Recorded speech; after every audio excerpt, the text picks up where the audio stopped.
Heidi, how everyone? How you doing? Thanks for joining us tonight, this evening on Knowledge or Nonsense. Great times we're in right now, exciting times, times of history being made on a day-to-day basis. And our series, Leading Within Crisis, we're talking about leading when things are heightened, when things are unstable, when there may not be the regular structure that we've become accustomed to. And so tonight, we're just going to talk about leading within crisis. We are going to hit on different areas, both within the department and outside of the department, because when we work, we're a collection of individuals that live outside of the department. And so just starting with it right offhand, socially things are going on right now. There's some who feel unheard. There's some who have opinions about the ones who are feeling unheard. Like everyone has an opinion of how something should go. And so panel, just thanks for joining me here tonight on Knowledge and Nonsense. As you do, what are some of the things that we are actually hearing and experiencing? Whether you're experiencing it personally, what are some of the things and emotions that are driving behaviors right now? What are some things we've seen over this past, just weekend even? Well, good evening. First and foremost, I think it's a barrage of mixed emotions, depending on your stance, or in some cases your geographical position in the country. What city do you live in? What we see a mixture of anxiety, anger, concern, because to your opening statement, we see history happen right before our very eyes. We see many of the youth taking the mantle of leadership and exercising some of their basic, American rights, rights of freedom of speech, a right to a peaceful assembly, and true democracy. Some of the concern comes in because in the mix of the majority of good and peaceful protests, we see looting, and we see that sort of disenfranchisement or anger being expressed in a manner that is opposite the agenda. So, but in short, I think it's a lot of mixed emotions, from anger to fear to concern. I completely agree. I think we're reaching this point in history where other people are starting to open their eyes and basically seeing what is happening around us. Someone basically said it's not that what's happening is increasing. It's just now that it's being recorded.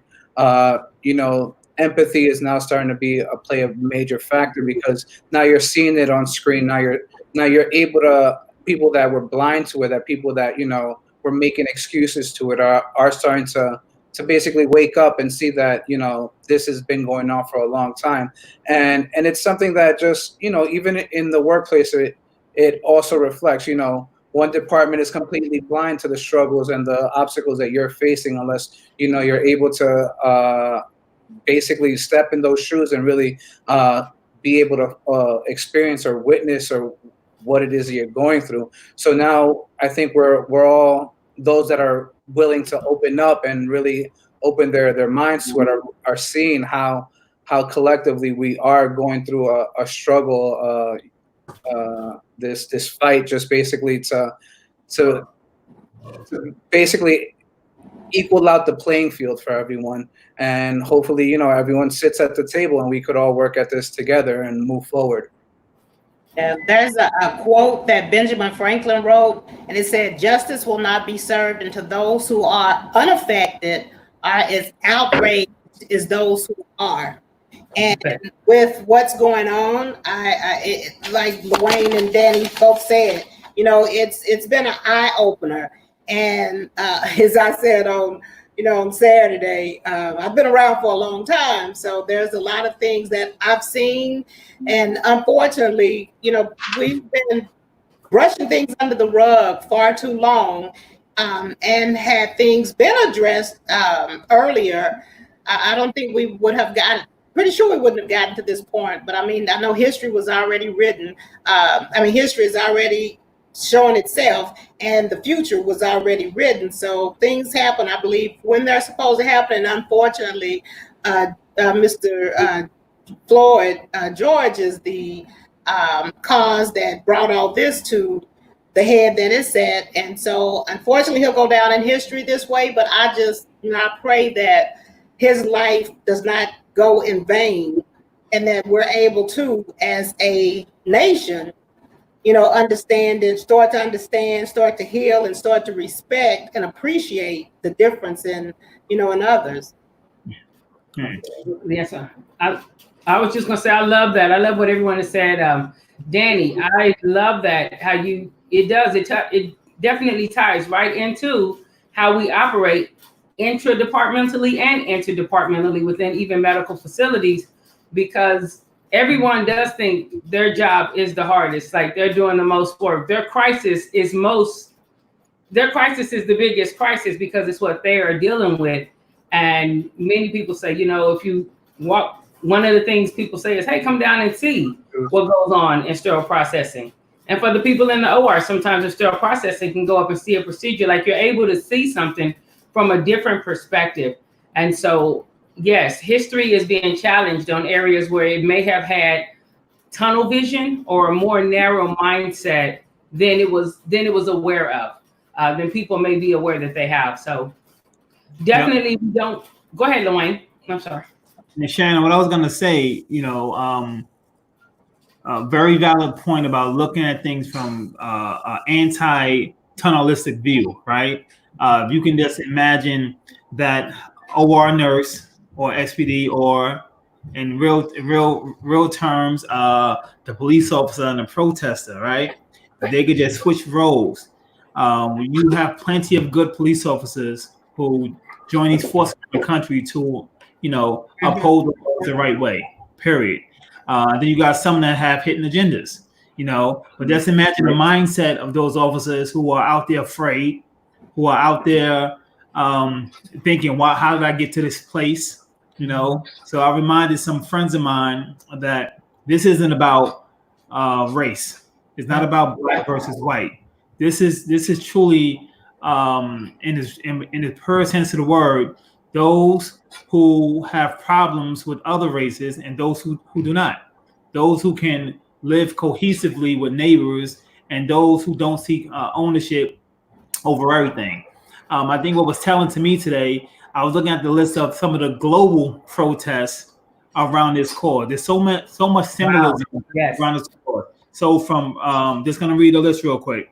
From Britain to Germany to France, Denmark, Italy, Syria, Brazil, Mexico, Ireland, and New Zealand, Canada, and the list goes on and on. Portland, Australia. So globally, this is having an impact, because this period is not just about Brother Floyd, who was murdered unjustly, but it's also about those disenfranchised all over the planet, right? And those who are the voices. And many folks are using this quote from Martin Luther King, which I actually had to read the whole quote. And it said that rioting are the voices of the voiceless. Right? It's just so impactful when you think, as a collective, it's our job to right the wrong. And today happens to be a big primary day in multiple states. So if that same energy, if we can take it to the polls to get these folks who don't speak to your communities out of those power seats, this is how you effectively implement change. Right. And something that I even saw happening with the protesting that's going on is how quickly people try to jump on misinformation. Everyone's racing to, announce the newest news. And I heard someone basically say, make sure you're very mindful of what you're sharing and what you're digesting, especially if it aligns with your point of view. Again, it's easy to get into this feedback loop when it's aligned with your point of view. You'll just share. I saw individuals go very quickly to becoming anti-police. I'm like, I don't feel like this is what the movement's about. The uniform is a symbol of, the oppression that's been happening for so long. But, we are looking to broaden everyone's view on things. We are looking for more allies to, see, basically spread the struggle of what people of color have been going through. So, together we have to ensure that, the proper information is going out there. We're sharing constructive things to the cause instead of, just things that are just gonna basically make us take 2 steps back. So, let's push out information that's valuable to the cause of what and the message that we're trying to convey. I like that. And these are, for the sterile processing war, these are things we're talking about them as it relates to some of the chaos and even some of the progress and awareness that's being made on the streets today. But this principle still applies in hospitals. It still applies. You still want to be mindful of who you're listening to, even within the department. Just because someone is saying something that may make you feel good or justified, if the behavior is poor, or if your productivity is poor, or if you actually did something wrong, you want to be mindful of who is saying what. Listen for that. Listen, because sometimes there are things that aren't right up front. And so you want to do a little digging. You do want to do a little more digging.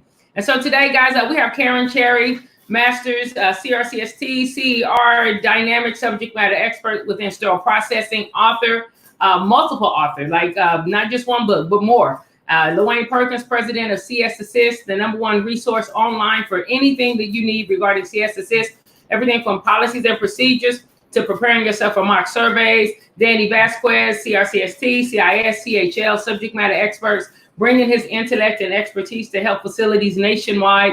And myself, Sharon Combs, certified human behavior consultant, just wanting to bring information out to individuals so that we can share it. Today, we won't be sharing any commercials. What we will do during the time of our commercials is we will, to show solidarity with the Blackout Tuesday, we'll just actually have a black screen with information on it.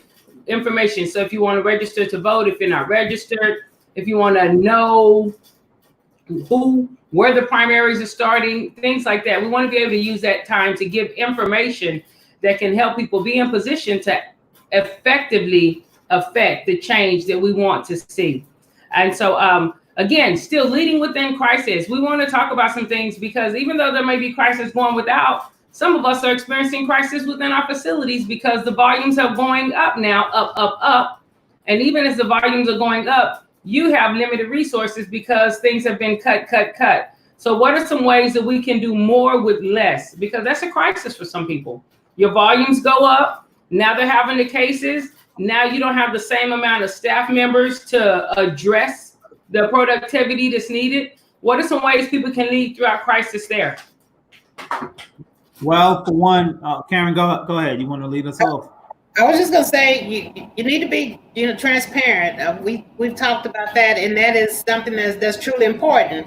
You need to let the staff know this is where we are, and this is what I'm trying to do to get us to where we need to be. And then they being the manager, because unfortunately it's that manager that's in that crunch, has to talk to the C-suite and have to get them to understand if we aren't able to get this, then this is going to be the effect from not having enough employees. I look back, I think about a year ago, I was in a situation where we were 8 employees short, and management just felt that we needed to make it work with the amount of people that we had. So I had to do all the statistical stuff, and I'm saying this to managers because C-suite wants to see statistics. So, you're looking at the amount of equipment you have and what the volume is, how much you can put through in a day. You're showing that, and then you're saying how many people you need to achieve this goal. So on the other hand, I'm talking to the staff, letting the staff know that I have talked to upper administration. We're trying to get these people. In the meantime, I need your help.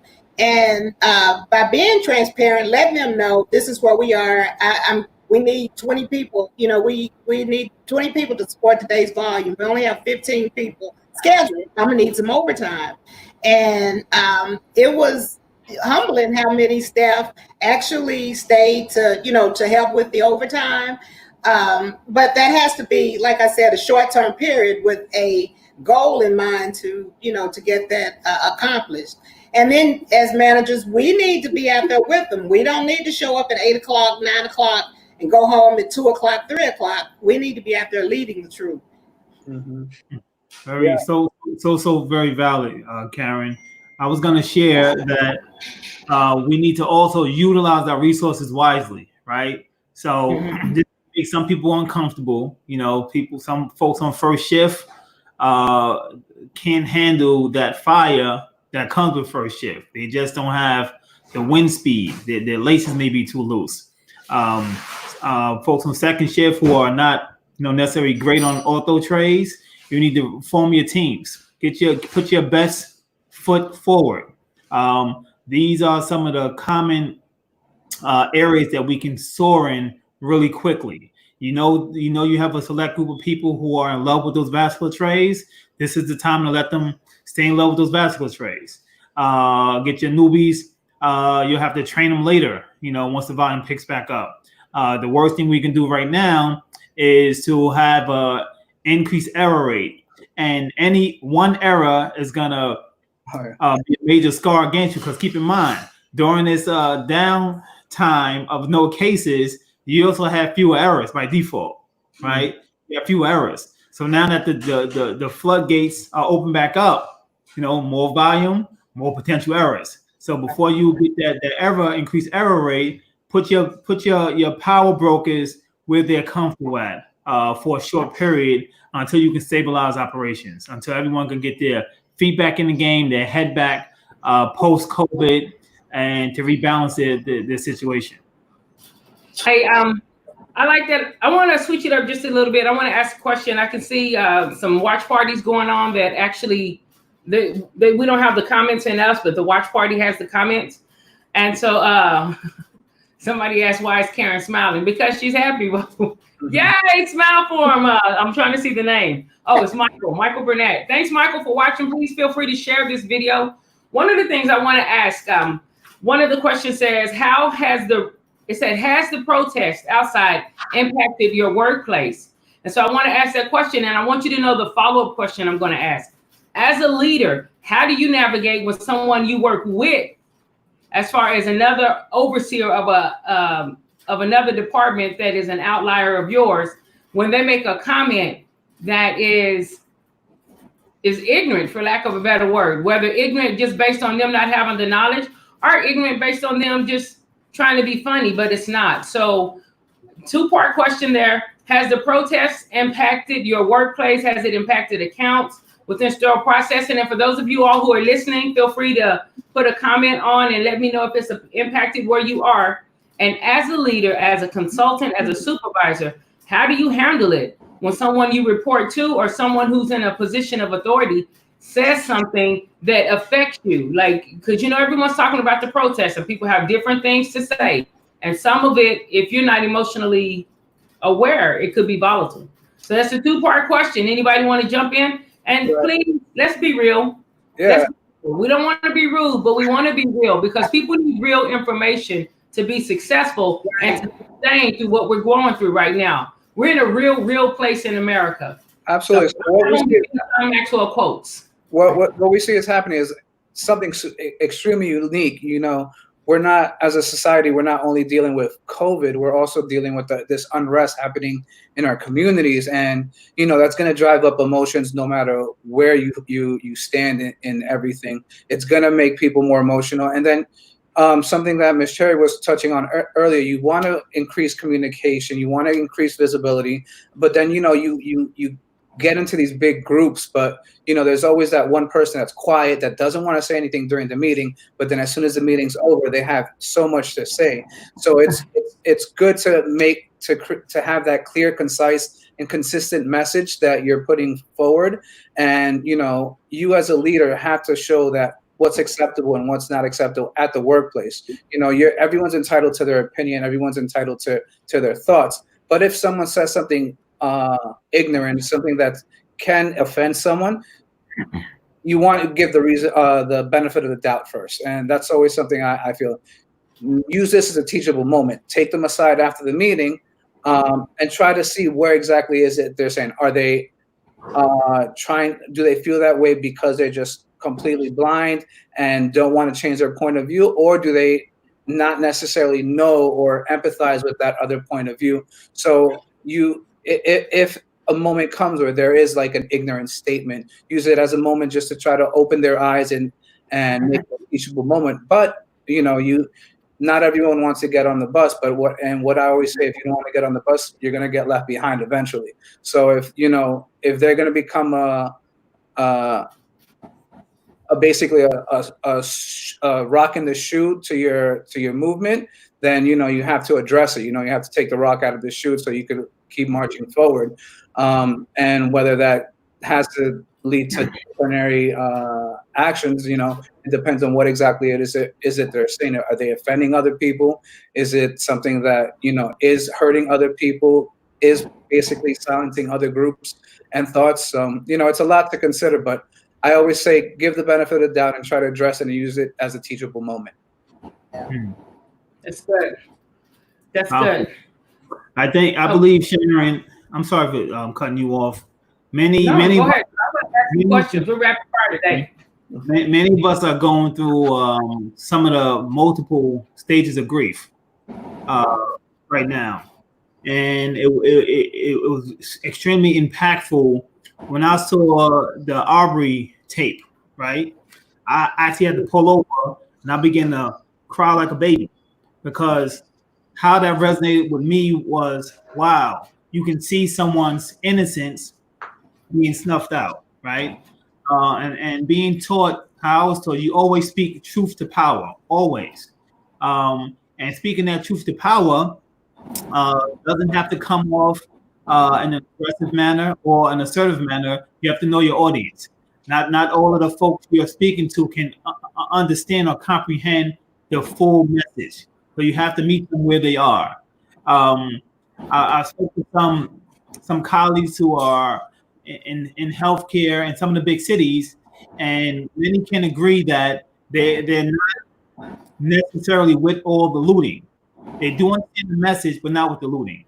Some have a different output. Some think this is a part of the process. This is a part of you cutting out the cancer. This is a part of the process. So I don't think you need to engage in every conversation at work. I don't think you need to give everyone your energy, because once you give it, you can never get that back. So those who deserve your energy will ultimately deserve the time for you to express that energy. If you couldn't talk to a person before this crisis, I recommend you don't try to engage with them about this crisis. Wait for another time over a warm cup of coffee to have a talk, because emotions are very, very high. This crisis is infused with politics, regional indifferences. Folks are bringing religion to the table. All of those things your grandparents and parents told you can't talk about at dinner. Oh yeah, it's coming. It's all being injected into one big bowl of soup, and you're being forced to talk about everything. So I think take a deep breath and use your next words very, very carefully. Yeah. All right. I agree with both Danny and Luane as far as, as a teachable moment for those that really want to try to understand, for someone that when they ask you and they come back at, but already, Luane said that's energy that you can apply to somewhere else for another day, if you need to apply it with that person for another day. So yeah, that's my thought on that. All right. Excellent. I just wanted to say, because I know when people are navigating promotion and they are beginning to be promoted, a lot of times we know how to do the technical side, the productivity side, how to put sets together, how to order instruments, purchasing, but navigating different personalities. So I wanted to ask that, because whatever we say within cafeterias, break rooms, and locker rooms all across America and medical facilities, this is the conversation. It's going to be COVID and it's going to be this. It may be about a vendor who didn't bring their stuff in until a late time, but right now this is the overarching conversation that many are having. And so I wanted to give that population some tools, real-time tools, just be mindful of your words, working with some people. I remember one time a lady was like, oh, I just want to snatch her hair. And she was serious. She's like, I want to snatch her hair at the top of her head. And because I was over that account, I was like, hey, we can't say that. Even in jest, like you can't say that. Like that's going to hurt you. This woman was wrong in what she did. But the moment you start talking like that on site in the HR, like that's a threat. So I need you to enhance your skill set so that you can recognize the rules of engagement so you can sustainably be successful on your leadership, trajectory. And so I just wanted you guys to share some information there to help people. Like I said, it's a volatile time, but it's a time of awareness though. Conversations are happening that for a long time, certain populations have been accustomed to not having. Yes, sir. Yeah. Here's the thing, team. We have some amazing leaders that are showing you the way, and you have to give the people you care about time to express themselves. If you do not, then you'll get an implosion, and that implosion at work can mean I'm going to call out sick for the next 3 days. I'm intently I know I can put up 14 sets easily. You're gonna get 3 sets today, So give them time to express themselves. And in that expression, I don't mean to have to protest in the locker room. Have a conversation before work. You can say something to the impact and be sincere that I understand there's a lot going on, and I want to know if you need time. You need to take an extra 15 minutes today just to get your head right. Please take an extra 15 minutes. If you need time to go see HR to speak about something that's troubling you or weighing you down, please know that I'm going to walk you to HR. You have my support. Leaders, This is a time for you to lead. You have to show your team that, one, you're not a dunce, that you're not ignoring the greater reality around us, that you're fully competent and came prepared to console them, even if that's not your strength. If you're not that guy or girl that you don't have it in you to be compassionate, you don't know how to employ an empathetic spirit, then find someone in your upline that does, and get your team the resources they need to feel empowered and safe in their workspace. Yeah, and I'm glad you brought that up about leadership. What we were talking about earlier is, you could be a great employee, but that doesn't necessarily mean you're a great leader. You could do a job very effectively, very efficiently, but that doesn't necessarily translate to being a great leader. As a leader, you have to be aware of the bigger picture of how to communicate to the people, how to bring everyone together. So during these moments where you have this unrest, not only outside of the workplace, but within it, where, like we were saying earlier, emotions are running high. Step up to the plate if you're not in a leadership position. Begin leading, begin supporting, and broadening this viewing of the picture. You could be easily able to have the tunnel vision of saying, oh, they're not giving me the mask. This is the 3rd day I don't have a mask. The supervisor doesn't even care about us.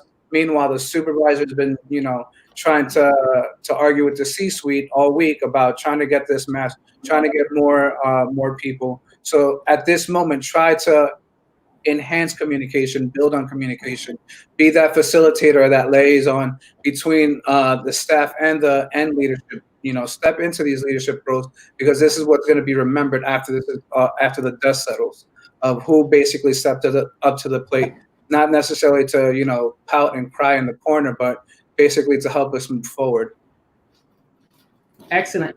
All right, what we're going to do right now is we're going to take about 1 minute to 2 minutes, and instead of commercials, we're actually going to still give messages, but not about businesses, but about bringing awareness and seeing what we can do today.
Everyone, thank you so much just for spending that time with us right there. I want to thank Cynthia and Donnie, just some of the people who are doing watch parties. And basically, I just want to read some of these comments and you guys can weigh in on them. And then we're just going to go out for this evening. I want to encourage everyone, especially in the Washington, D.C. area and some of these cities where the National Guard has been deployed, please be safe. Please be safe. I understand we're moving and we're wanting to see change, and we want everybody, not just Black people, but we do want everybody to be able to be safe tonight. And so please just be safe in those areas. Just be safe. That's all I got to keep saying. One of the comments says unconscious racism, ageism, and sexism play a role in whom we hire. We must challenge policies that perpetuate this culture. And that is true. I have seen where LaTanya has looked over for Skylar. I have seen these things in real life. So that's true. We want to do things to make a difference. We want people to actually be judged on their competency. And throughout the course of this month, Knowledge or Nonsense is talking about that. We're tackling that. We have people coming from Racism Sucks this Thursday. We have somebody talking about racism in healthcare, looking at some of the fathers of the instruments and how those instruments came to be. We have some real estate people talking about financial discrepancies with getting money and funding. We have a lot of things. We're going to talk about isms, not just racism, but all isms, sexism, ageism, everything throughout the course of this month. Someone says a good leader is armed with contingencies. A great leader shares these contingency plans with their staff. I like that. Right. I like that. I'm going to read that again. A good leader is armed with the contingencies, but a great leader shares these contingency plans with the staff. I love that, because if you're gone and stuff breaks down, you're not quite a great leader. Don't be mad at me. Just want to put that out there. Donnie says a leader is one who knows the way, goes the way, and shows the way. I like that. That's John Maxwell. I said I wasn't going to quote him, but someone else did. That's great. And Michael says real leadership takes control of any situation, regardless if it's an employee or senior leadership. Most hospitals have a moral clause in the employee's job description. Just follow it and enforce it. He also says, and please remember, I am a soldier, because that is a soldier. Yes. A good leader is always selfless and always thinks about his or her followers. So as we shut this down this evening, any comments on any of those comments that we have here? Yeah, I got one. Thanks for the comments. Yeah. Listen, we are many in our community. There are so many blurred lines, and many of us have experienced the same tragedies of poverty. I call them tragedies of poverty, because it's higher than just black and white. It comes down to just being poor and growing up in certain environments with limited resources. Your opportunities to go out and vote in primary elections is one that was fought for. Many people died for, and this is not a privilege you have to pay forward. You're obligated to pay forward. So don't just keep your attention on the election in November, the presidential races. That's a big election, very nice, and is going to get a lot of publicity. The ones that are more important to your day-to-day livelihood that impacts you directly are going to be your local and primary elections. And you may say, I'm not into politics, but politics are into you. FICA is in your check every 2 weeks. And depending on how you vote and how you represent your community is going to impact some of the outcomes you see today. So please make it to the polls. Even if you are registered to vote, do your civic duty and register with someone else. It's as easy as going to the public library, getting a stack of voter registration cards, and having a conversation with someone over the age of 18 who may not know the way. So we all have a responsibility and the obligation to pay it forward. So you do yours, and I'll do mine, and we will be able to really impact some real change.